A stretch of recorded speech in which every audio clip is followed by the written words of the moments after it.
today I'm doing my May wrap up for you guys, and so let's just get started with that. I read quite a lot more books than I did last month, but I only read 2 actual books and a few graphic novels last month, so that wasn't particularly hard, but let's get started. So first I finished The Fire Sermon by Francesca Haig. Not sure whether I put it in my April wrap up. I know I finished it like the first 2 days, and I'm not sure when I filmed my wrap up of April, so but I have a review of it. We'll link it here and down below. It's a book about twins in which one is born the alpha and one is born the omega, and the omega is taken off as soon as they realise that it's the omega and taken away from the family, and the society is split between omegas and alphas. Alphas obviously holding the high positions in the society, and yeah, it's really good. I get 4 out of 5 stars. Next I read the first volume of Thor the graphic novel. This is one where Thor has fallen and cannot pick up his hammer anymore, and a girl comes along and picks up his hammer and then starts wearing a mask so that nobody knows who she is. It's really good. I thought it was going to be like pushing feminist values onto people, but it really wasn't. It was just like Thor just happened to be a woman now, but she did struggle with some issues like people not thinking that she was worthy of being Thor and people underestimating her. It was really good. I gave it 4 out of 5 stars. And next I read my only physical book of the month, and that is An Ember in the Ashes by Sabaa Tahir. I love this book. I buddy read it with Mel from the Book Moo. I will link her channel down below. It was so good. I have a review of it, so I'm not going to say too much. I gave it 5 out of 5 stars because it was amazing. I will link my review on the book and down below.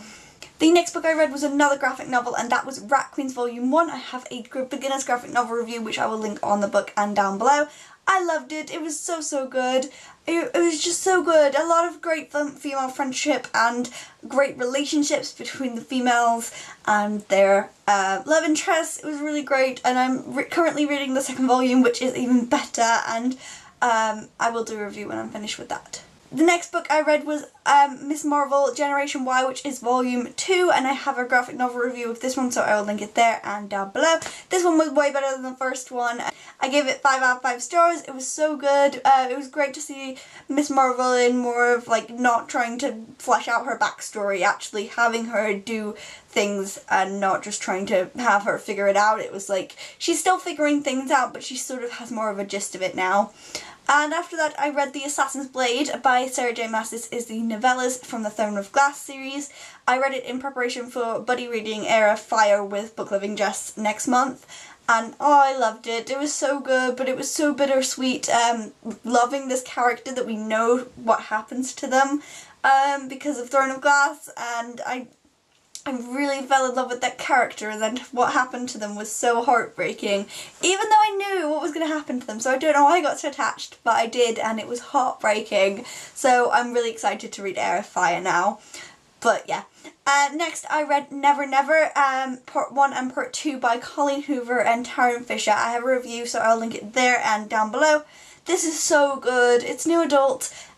Brilliant. Colleen Hoover never lets me down. It's a book about a boy and a girl who both wake up and realise that they can't remember anything about their lives, and then from what other people say they realise that they've been dating each other for quite a while and that things aren't so great between them, and they sort of have to figure out why they can't remember anything. It's really good, really interesting, and I can't wait for part 3. I gave both of them 5 out of 5 stars. And after that I read Ms. Marvel Volume 3, Crushed, and it's not out yet as a paperback, but all the issues are out in preparation for the paperback coming out, and oh, it's so good. It was probably the best one yet. I gave it 5 out of 5 stars. Obviously I don't have a review of it yet, but I might film one soon, and oh, I loved it. It was so good. I just loved it. It was a lot of romance-based stuff, but also a lot of action happened. It was just my favourite volume so far, and Ms. Marvel 1 and 2 were really good, so it has a high bar to fill. Next I read The Decaying Empire, which is a new adult science fiction novel. It's the 2nd book in a series. The Vanishing Girl was the 1st book. I have a review of it, which I will link down below and on the cover. I don't yet have a review of the 2nd book, but if you haven't read the 1st book, there's no point watching that anyway, so I'll link the 1st book's one down below in there. But it's so good. It's about a girl who vanishes in the first 10 minutes of her falling asleep, and she's taken by the government to use as a sort of in missions and stuff. It's really, really good. I definitely recommend you check out the first book. I gave this one 5 out of 5 stars, a great conclusion to the duology. And after that I read Welcome to the Shadowhunter Academy by Cassandra Clare and Sarah Rees Brennan. It was so good. I loved seeing Simon after City of Heavenly Fire, because he's the only one in City of Heavenly Fire that doesn't quite get a happy ending.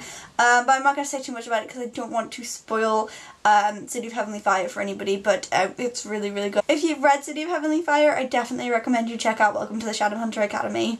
And after that I read another graphic novel, and that was Gotham Academy. I'm not sure who the authors are, but the cover will be here. I don't have a review of this one either, but I really enjoyed it. It wasn't brilliant. I gave it 4 out of 5 stars, but it was probably like 3.5, 4 stars. Nearer to 4 than 3, but it was just okay. I liked the mystery behind it, but it wasn't like, it didn't blow me away.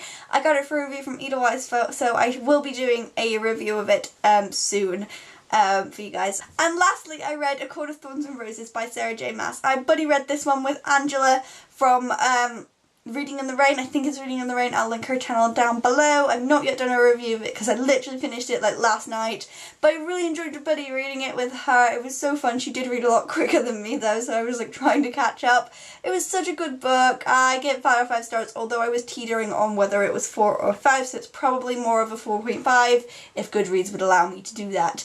But it was brilliant. I loved the last half a lot better than the first half. I think the first half was very it was very really slow romance based, and it got a bit slow, but as soon as like the plot twist kicked off, it was so good. I am really embarrassed that I've avidly watched Beauty and the Beast, and yet I forgot the twist. And I don't know why. When the twist came on, I was like, oh no, and then I was like, wait, that's in Beauty and the Beast. Why did I not realise that was going to be a thing in the book? I was just laughing at myself. It was really funny. But they've changed, Sarah J Maas has changed certain things, but it's definitely still a Beauty and the Beast retelling, and I really, really enjoyed it. So yeah, that was the last book I read. And yeah, that was my May wrap up. And I finished my exams on the 15th of June, so hopefully June will be a even better reading month than this one was. So I will see you next time in my next video. Goodbye!